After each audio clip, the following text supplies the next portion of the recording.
okay, let's rank guitars. Or, I mean, there's a million of them. But that guitar, then that guitar.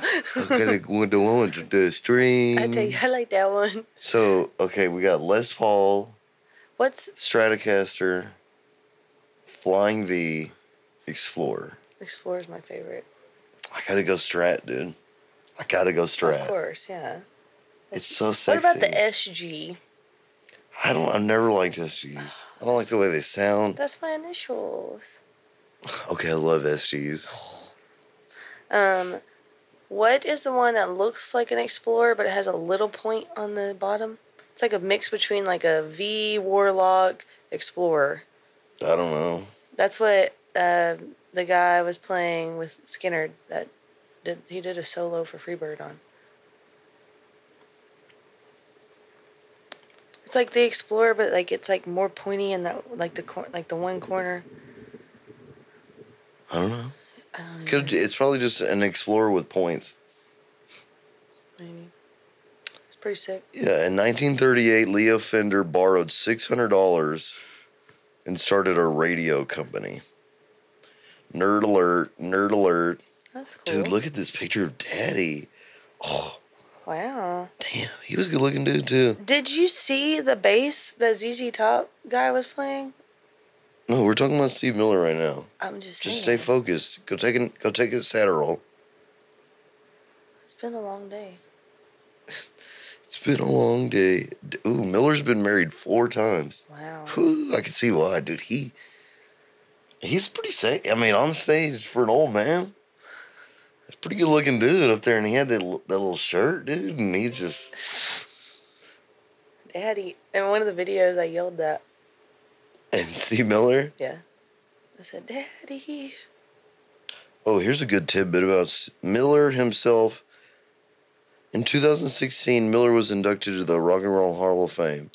The ceremony caused controversy because of Miller's disparaging remarks about the experience being unpleasant, saying that the Hall of Fame was misogynistic and ignoring the need to respect artists they say they're honoring, which they don't.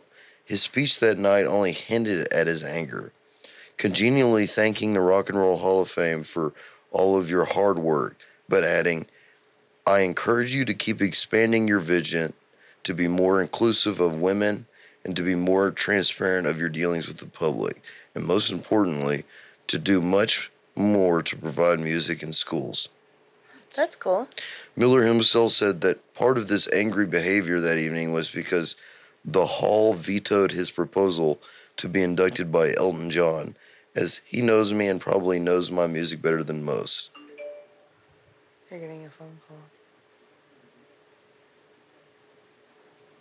Sorry, I'm in the middle of podcast. That's awesome. They wouldn't let Elton John induct him? Who was supposed to induct him? Who didn't? The Black Keys Inducted him? inducted him. That's kind of a...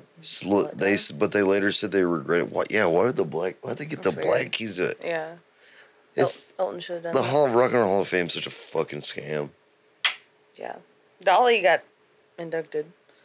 By who? Herself? I bet she's one of... She came out with that album this year, or is coming out with that album.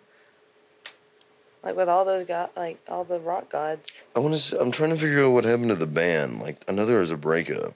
Steve Miller Band broke up? Steve Miller Band back together? Ew.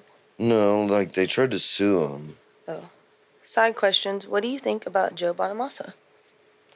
Joe Bonamassa's sick. Billy was asking. Dude, Joe Bonamassa is the Godier. I see him all the time, like tickets for him all the time. But the older he gets, the more... Who did he play with? Joe Bonamassa, that's what he's just a guitar player, right? Yeah,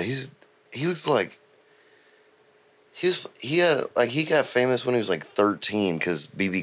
King let him play with him. I gotcha. And he's like an amazing. But the older Joe Bonamassa gets, the more he, to me, sounds just like Eric Johnson. Really? Like his guitar playing. Yeah. Like, I think he sounds exact. And he says this, like, I think Joe Bonamassa's favorite guitar player not favorite, but one of his favorites is Eric Johnson. But the older he gets, the more I just hear Eric, especially older Joe Bonamassa sounds like young Eric Johnson.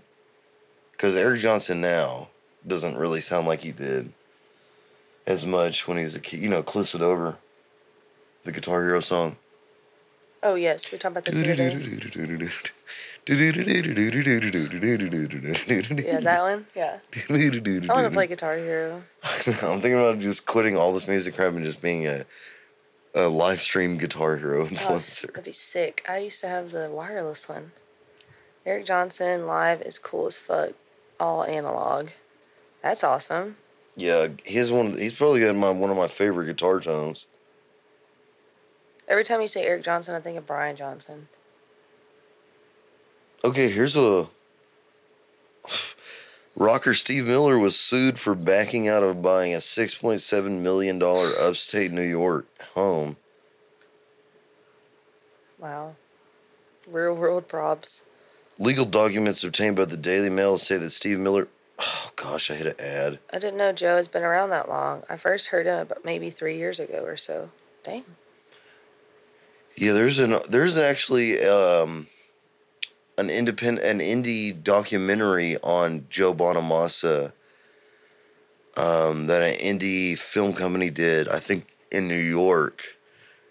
And that's kind of how he got his start, because he was like you know how like every 5 years there's like a kid prodigy star. Like he was the kid guitar, especially before like modern music, like kid stars were guitar players. Yeah. And he was like the time. And they did a little like short indie documentary on him. Yeah. And his dad, really cool. I mean, his dad would take him to blues clubs and just let him play. That's how he got. That's cool. Drew said, notice how we don't watch commercials anymore? You just said, I clicked an ad. And he said, yeah, we don't. I know. I hate it, dude, when you go to a website and, like, an ad doesn't pop up, and then when you click, the ad goes there. And they think most people are fucking stupid, I think. And they're like, ooh, I'm not dumb. I know what you're doing. It's so fucking sleazy, dude. Especially on these, like, the SyracuseLocal.com, they got. Legal documents obtained by the Daily Mail said that he had agreed to buy a massive house in LaGrangeville. God, New York is so dumb. Listen, Poughkeepsie. What? That's the name of this town. Oh. He agreed to buy a massive house in LaRangeville near Poughkeepsie. The former Toys R Us CEO John Eiler and his wife Gail. I guess it was their house. The estate sprawls over 87 acres and features a waterfall.